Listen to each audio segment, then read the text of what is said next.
자, 이제 또 다른 문제를 한번 풀어보죠. 자, 지금 문제는 뭐냐면 차원 분석법을 이용을 하여 구심 가속도에 대한 식을 유도를 하라라고 되어 있어요. 그런데 여기에 조건이 있어요. 어떤 조건이냐면 물체는 등속 원운동을 한다라고 생각을 하고, 그리고 중심으로부터 물체까지의 거리를 이것처럼 R로 이렇게 놓을 거예요. 그리고 물체의 속력을 V로 놓을 거예요. 자, 이런 조건 내에서 여러분들은 가속도 중에서 지금은 등속 원운동을 하고 있는 상황이니까 구심 가속도를 실제적으로는 구하라라고 하는 게 이 문제의 요지인 거예요. 자, 그러면 먼저 여러분들은 어떻게 이 문제를 풀 수가 있을까요? 제일 중요한 게 뭘까요? 먼저 여러분들은 어떤 생각을 해야 되는 거냐면, 이게 대뜸 산수식을 쓰려고 하면 안 돼요. 그렇게 하면 안 되고, 먼저 여러분들은 먼저 이 조건에 맞는 사고 실험 모델을 먼저 머릿속으로 상상을 해야 돼요. 자, 그러면 지금처럼 저 조건 내에서 여러분들이 사고 실험 모델을 한번 만들어 봐요. 어떤 모델을 만들 수가 있을까요? 자, 그러면 머릿속으로 상상을 했어요. 그러면 우리는 그 상상한 거를 그림으로써 표현을 해야 돼요. 자, 그러면 여기에다가 제가 이 모델을 여러분들이 이렇게 상상했을 가능성이 많아요. 자, 그래서 여기를 사고 실험하고 사고 실험 모델이라고 이렇게 쓸게요. 하고 나서 여기에 적절한 사고 실험 모델이라고 하는 자체는 등속 원운동을 하고 반지름과 물체에 속력이 주어졌으니까 틀림없이 이거는 이렇게 될 거예요. 여기가 등속 원운동을 물체가 이 중심점으로부터 하는데 틀림없이 여기까지 거리가 지금 R이라고 하는 이 뜻인 거고, 그렇죠? 그리고 여기에 물체가 이렇게 있다라고 봐요. 물체가 있는데 여기에서 이렇게 속도를 가지고 움직이고 있다라고 하는 이런 식 사고 실험 모델이 나올 거예요. 여러분들도 이런 식으로 생각을 했어요. 물론 지금 이 물체의 질량은 그냥 여기 스몰 m으로 이렇게 놓죠. 자, 그러면 지금 여러분들은 이 문제를 풀기 위해서 이렇게 사고 실험 모델을 만들었어요. 그리고 이 물체가 돌아간다라고 하는 걸 상상을 해봐요. 상상을 했어요. 그러면 틀림없이 이 물체는 지금 여기 구심력을 받아서 이렇게 원운동을 하는 그런 모델이 될 거예요. 그러니까 여기서 말하는 가속도는 구심 가속도가 될 수밖에 없어요. 자, 근데 또 하나 조건이 있죠. 뭐냐면 차원 분석법을 이용을 해서 구심 가속도에 대한 식을 유도를 하라고 했어요. 그러면 여러분들은 차원이 도대체 뭔지, 그리고 차원 분석법이 뭔가 하는 거에 대해서 여러분들은 알고 있어야 돼요. 다시 말해서 선 지식이 있어야 돼요. 자, 그러면 여러분들이 알고 있는 대로 한번 차원 분석법에 대해서 한번 각자 설명들을 한번 해보세요. 설명들 해봤어요? 자, 그러면 차원 분석법이라고 하는 건 이거죠. 우리는 일단 물리 안에서 세 가지만을 생각을 할 거예요. 3차원이라고 하는 세 가지만을 생각을 할 거예요. 여기서 말하는 차원이라고 하는 자체는 우리가 1차원, 공간상 1차원, 2차원, 3차원이라고 하는 것도 있지만 또 하나 시간, 질량, 그리고 길이라고 하는 이것도 3차원이라고 해요. 지금 말하는 거는 이 물리량에 대한 차원을 말하는 거예요. 그래서 여기다가 간단하게 쓰면은 이렇게 시간이라고 하는 게 있고, 그렇죠? 그리고 또 하나 길이가 있고 질량이 있을 거예요. 이렇게 길이가 있고 질량이 있을 거예요. 근데 먼저 우리가 이 세 가지 물리량을 SI 단위로서 먼저 표현을 해보면, 이렇게 SI 단위로 표현을 해보면 어떻게 표현을 할 수가 있냐면 시간이라고 하는 자체는 우리가 초로 표현을 해요. 그렇죠? 그리고 여기에 길이라고 하는 자체는 뭐로 표현을 해요? 길이는 미터가 SI 단위예요. 그리고 질량이라고 하는 자체는 어떤 기호로 써요? 여기는 킬로그램이 SI 단위예요. 국제 표준 단위가 바로 여기 초, 그리고 길이, 미터, 그리고 여기가 킬로그램이 질량에 대한 SI 단위예요. 자, 그러면 여러분들은 SI 단위까지 이렇게 이해를 했고, 또 하나 이제 여기에서 우리가 드디어 차원에 대해서 이렇게 표기를 하게 되면은 시간이라고 하는 자체는 타임에서 따와서 우리가 여기를 대문자 T로 이렇게 써요. 그리고 길이라고 하는 자체는 랭스에서 따와서 대문자 L로 써요. 그러니까 여기 차원은 L이 이렇게 될 거예요. 그리고 질량이라고 하는 자체는 여기는 매스에서 따와서 대문자 M으로 써요. 그래서 여러분들은 여기에다가 대문자 M으로 이렇게 차원에 대한 세 가지 기호를 이렇게 쓸 수가 있을 거예요. 그래서 여러분들은 먼저 이렇게 기호 처리를 할 수 있다라고 하는 걸 여러분들이 알고 있어야 돼요. 자, 그리고 여기서 또 한 가지. 만약에 가속도라고 하는 거를 지금 보면은 가속도라고 하는 거를 우리가 차원으로 표현하세요 라고 한다면 여기에다가 이렇게 기호를 쓸 거예요. 이거는 무슨 뜻이냐면 가속도를 기호로 A라고 하잖아요. A를 이 뜻은 차원으로 이렇게 이거 로자예요. 표시하시오라고 하는 거예요. 이렇게 정의를 할게요. 여기 참고로 보게 되면은 A는 가속도예요. 하지만 여기에 개괄호가 있으면 가속도를 차원으로 쓰라는 뜻인 거예요. 이렇게 정의를 해놓고 자 지금부터 이제 한번 생각을 해보죠. 자 그러면 먼저 여러분들은 여기서 또 하나 어떤 걸 알고 있어야 되는 거냐면 이 문제를 대뜸 푸는 것보다 기본적인 지식을 먼저 습득하는 게 더 중요해요. 자 그럼 지금부터 봐요. 우리가 먼저 속도라고 하는 개념이 있어요. 여기 몇 가지 예를 먼저 들어줄게요. 속도라고 하는 개념이 있는데 이 속도라고 하는 자체는 여러분들이 잘 알고 있겠지만 SI 단위로 쓰게 되면은 여기는 미터 퍼 초로 이렇게 쓸 수가 있어요. 이쪽은 SI 단위로 쓴 거예요. 하지만 이거를 차원으로 쓰세요 라고 한다면 차원으로 쓰세요 라고 이렇게 한다면 여기서 어떻게 쓰면 되는 거냐면 여기가 미터 퍼 초예요. 그러니까 미터에다가 초를 나눠주게 되겠죠. 그러니까 L을 T로 나눠주면 되는 거예요. 그러니까 여기는 L이라고 하는 길이의 차원을 시간의 차원으로 이렇게 나눠주면 되는 거예요.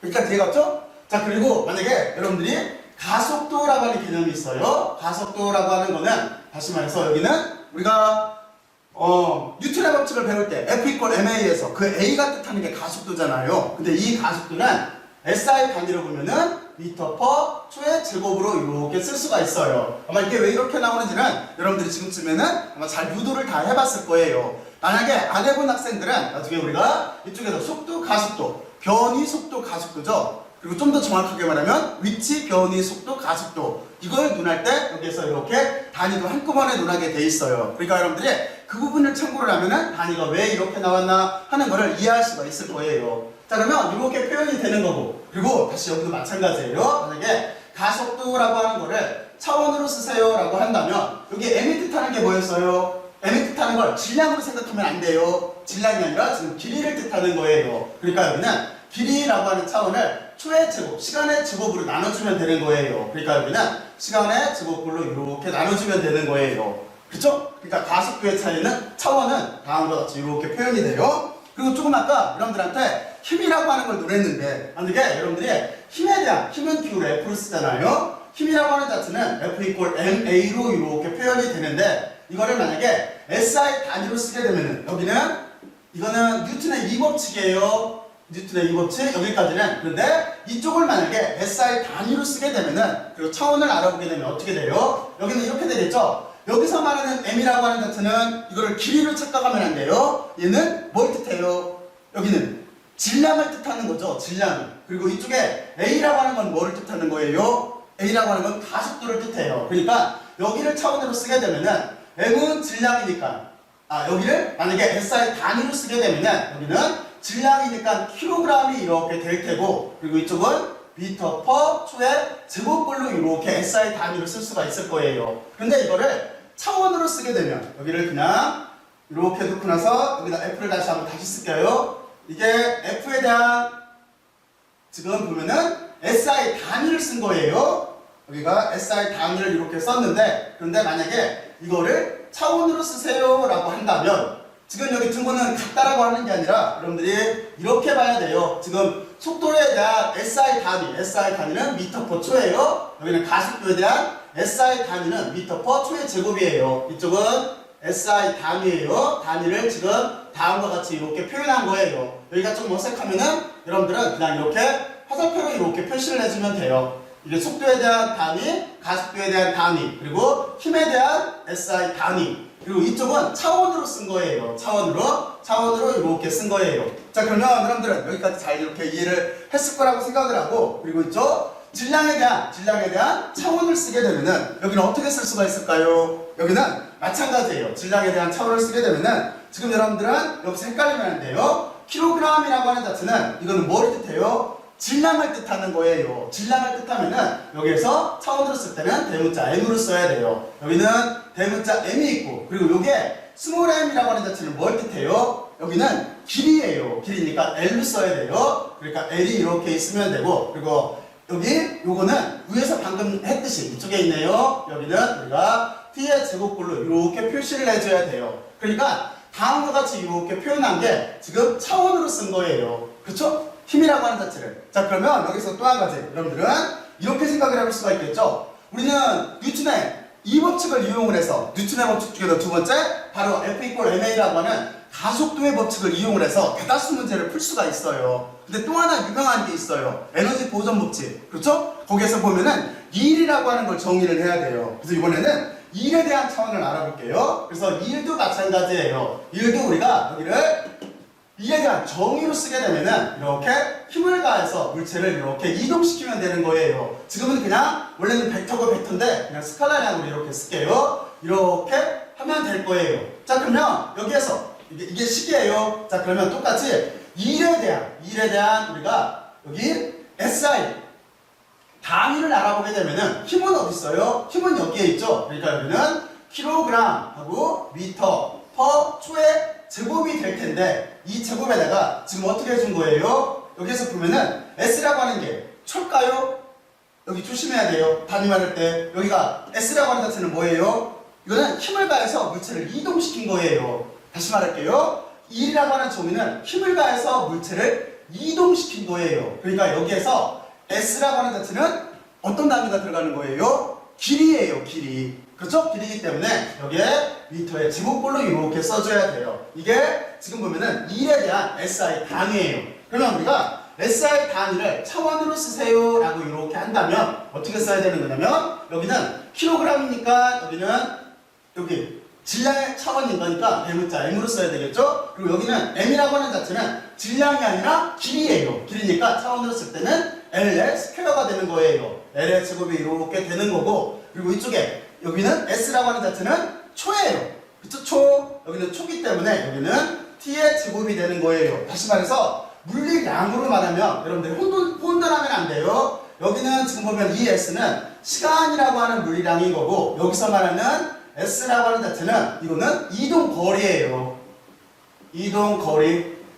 힘을 가해서 물체를 이동시키는 거니까 그게 일의 정의인 거니까 여러분들이 벽돌을 힘을 가해서 이동을 시켰어요. 그럼 나는 일을 하는 거잖아. 그렇잖아요? 그러니까 이건 여기서 말하는 S는 이동거리가 되는 거예요. 그래서 차원을 쓰게 되면은 다음과 같이 이렇게 표현을 할 수가 있어요.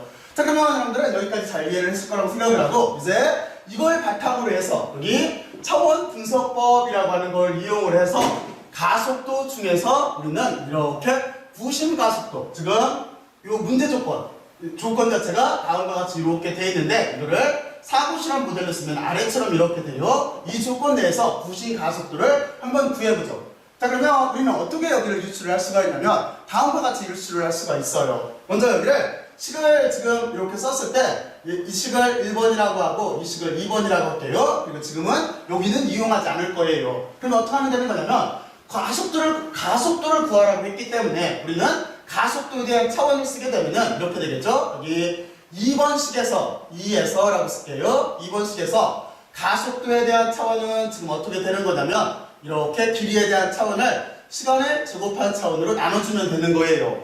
이렇게 돼 있죠? 여기까지 여러분들 이해갔죠? 그리고 이 식을 이렇게 3번식이라고 할게요. 그러면 우리는 여기를 어떻게 놓을 수가 있냐면 이렇게 놓을 수가 있어요. 그리고 이렇게 3번식을 하나 만들어 놓고 이제 다시 1번식을 이용을 할게요. 왜냐면 3번식에 t가 있는데 여기에서 t를 유도를 하려고 하는 거예요. 그리고 우리는 여기에서 그거를 1번식에서 빼올 거예요. 그러면 여기도 1식에서 우리는 어떻게 쓸 수가 있냐면 속도라고 하는 거의 차원은 어떻게 썼냐면 이렇게 길이에 대한 차원을 여기를 이렇게 시간으로 나눠준 거였었어요. 그렇죠? 그런데 이 식에서 우리가 시간 입장으로 전개를 하게 되면은 여기는 길이에 대한 차원을 이렇게 속도에 대해서 이렇게 나눠주면 되는 거예요. 이 식 자체를 우리가 4번이라고 이렇게 둘게요. 여기까지 따라올 수 있죠? 자, 그러면 이렇게 한 다음에 그 뒤에 어떻게 할 거냐면 여기에 있는 4번을 이 식을 쓴 이유는 여기 t에다 대입하려고 한 거잖아요. 4번을 3번에다 대입할 거예요. 그래서 이거를 4식을 이렇게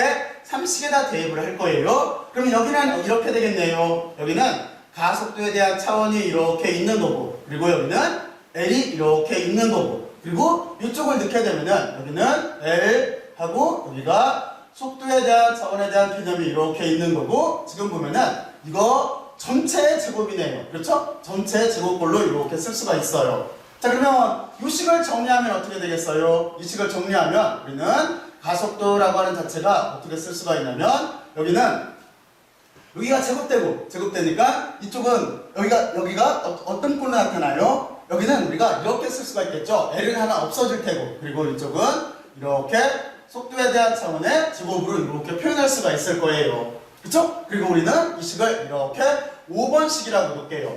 자, 그러면 이제 우리는 여기에서 지금 여기는 가속도에 대한 차원인 거고 차원에 대한 기호인 거고 여기는 속도에 대한 차원에 대한 기호예요. 그런데 이 L은 실제 차원 기호죠. 그러니까 여기를 바꿔줄 거예요. 어떻게 바꿔줄 거냐면 우리는 L이라고 하는 자체는 실제는 뭐였어요? 이거는 우리가 똑같은 표현법 여기 속도를 그러니까 차원을 나타내는 기호인 대괄호로 여기를 표현을 하면은 우리는 L이라고 하는 길이에 대한 차원은 어떻게 쓸 수 있어요? 여기는 이렇게 쓰면 되겠죠? 여기는 거리에 대한 차원을 쓰시오라고 이렇게 쓰면은 여기 중심까지 여기서부터 여기까지 차원을 쓰시오라고 한다면 지금 의미상 이게 L이 되는 거예요. 길이니까. 그렇죠? 그래서 이 식 자체를 5에다가 이렇게 5번씩 맞죠? 대입을 할 거예요.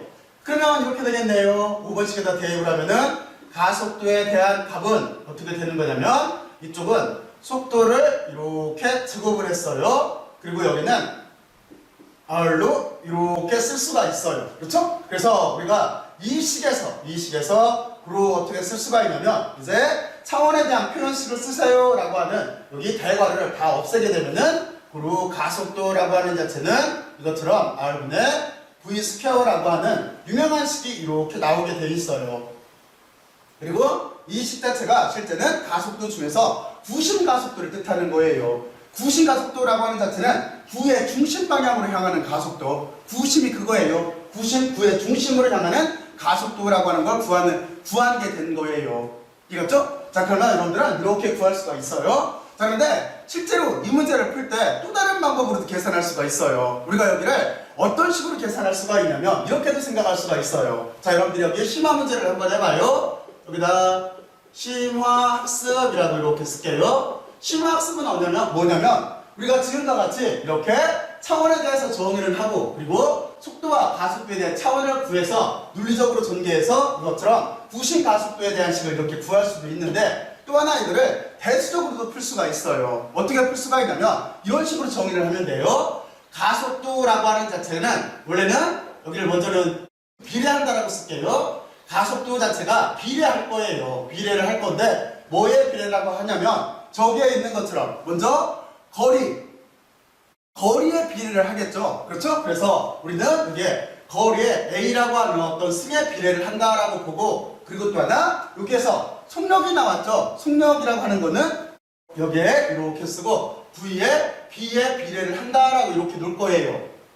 지금 한번 얘예요. 얘 이렇게 놓고 나서 근데 우리는 여기 비례한다라고 하는 거를 등으로 이렇게 바꿔주려고 하면은 여기다 어떻게 쓰면 되는 거냐면 K라고 하는 의미의 상수를 두면 돼요. 상수를 이렇게 놓고 여기는 이렇게 기호 처리를 똑같이 해가지고 그렇죠? 바로 요 식을 이렇게 주어졌을 때 우리는 똑같이 여기를 차원 분석법을 이용을 해서 요 식을 이용을 하고 지금 여기 심화학습이에요. 심화학습 이렇게 주어졌을 때 가속도 자체가 B의 상수가 있고 R에 A승 그리고 V에 B승에 비례를 한다라고 놓고 나서 우리는 똑같이 차원 분석법을 이용을 해서 다음과 같은 결론을 똑같이 유도할 수가 있어요. 이때는 우리가 배수적으로 계산을 하면 돼요. 이 식에서 보면은 상수 K라고 하는 게 나오잖아요. 여기 참고적으로 보면은 여기 보면은 K라고 하는 자체는 얘는 뜻하는 게 상수예요. 근데 이쪽에서는 상수가 없었잖아요. 그렇죠? 그래서 실제적으로 이 문제를 풀 때 우리는 어떻게 추론을 한 거냐면 K라고 하는 자체가 1이라고 놓은 거예요. 실제로 올바른 식이 이 식이에요. 그래서 상수는 여기서 취급을 할 때 K는 사실상 1로 놔야 돼요. 그러면 어떤 문제가 생기겠어요? 이게 차원 분석법의 한계예요. 무슨 얘기냐면 차원 분석법으로는 이렇게 어떤 식을 유도를 해나갈 때 상수까지는 고려할 수가 없어요. 여러분들은 이 점도 이렇게 고려를 해야 돼요. 여러분들이 만약에 어떤 식 자체가 여기 보면은 우리가 일반적으로 x라고 하는 식은 2분의 1 a t라고 이렇게 쓰잖아요. 또 하나 참고로 보면은 이렇게 썼을 때 우리가 차원 분석법으로 이 식이 맞는지 틀린지를 본다라고 한다면 지금 이 식은 맞는 식일까요? 틀린 식일까요? 이 식 자체는 여기는 실제는 틀린 식이죠. 왜냐면 여기 제곱이 붙어야 돼요. 왜 그러냐면 우리는 이렇게 놓을 수가 있겠죠. 여기 x라고 하는 자체를 길이의 차원이니까 L로 놓고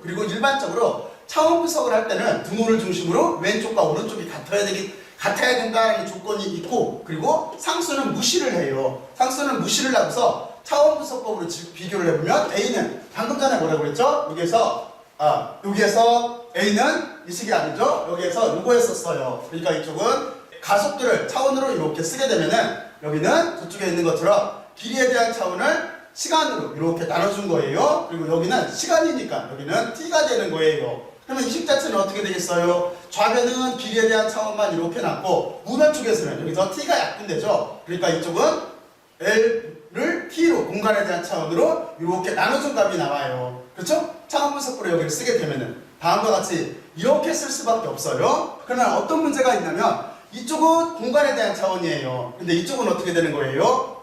이쪽은 여러분들이 기호를 이렇게 써서 여러분들이 헷갈릴지 모르겠네요. 그러니까 이 뜻이에요. 기호를 여기를 빼고 쓰면은 여기에 x라고 하는 자체를 차원으로 쓰게 되면은 l이 나오는 거고, 그렇죠? a라고 하는 자체를 차원으로 쓰게 되면은 아래처럼 나오고, 그리고 여기 t라고 하는 것도 차원으로 쓰게 되면은 여기가 시간이니까 t로 나올 거잖아요. 그렇잖아요? 그랬을 때 우리는 한쪽은 공간에 대한 차원, 그리고 한쪽은 공간을 시간으로 나눠준 식이 나와요. 그렇잖아요? 그랬을 때 여기서 한 가지 중요한 거는 먼저 여기 상수는 고려를 안 했어요. 고려를 않고 있고, 그리고 이 식을 올바른 식으로 우리가 바꾸려고 하면은, 그럼 여기서 한 가지 질문할게요. 이 식을 만약에 올바른 식으로 바꾸려면 오른쪽을 바꿔줘야 될까요? 왼쪽을 바꿔줘야 될까요?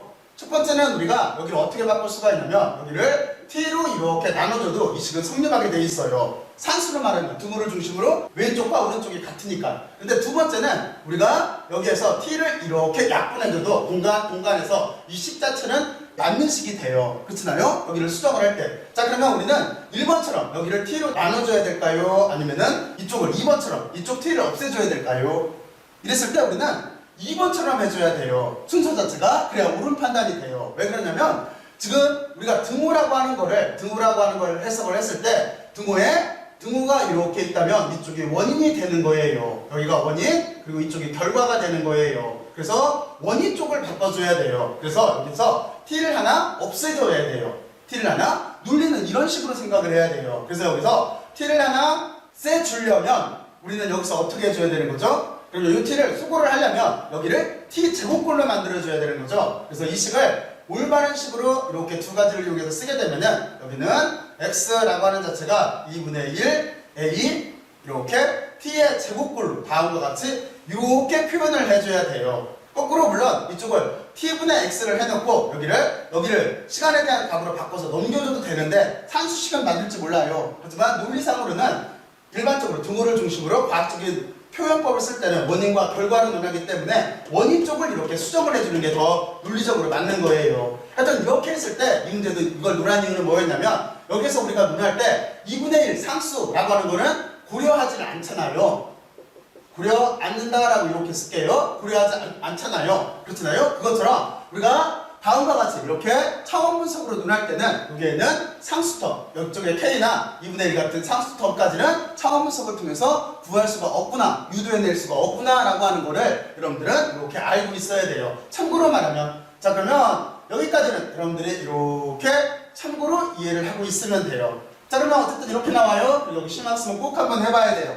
자 그러면 여러분들 여기까지 여러분들이 할 거는 단순히 산수 문제 푸는 게 아니라 처음부터 이렇게 사고실험 모델을 바탕으로 해서 여기 있는 개념을 바탕으로 해서 그리고 또 하나 이것처럼 정의를 해보고 그리고 나서 문제를 전개시켜야 돼요. 그래야 여러분들이 정말로 이해를 한 게 돼요. 그리고 여기서 이쪽과 같이 상수 처리는, 상수의 처리는 도대체 어떻게 해야 되나 하는 것도 여러분들이 한 번쯤 고민을 해봐야 돼요.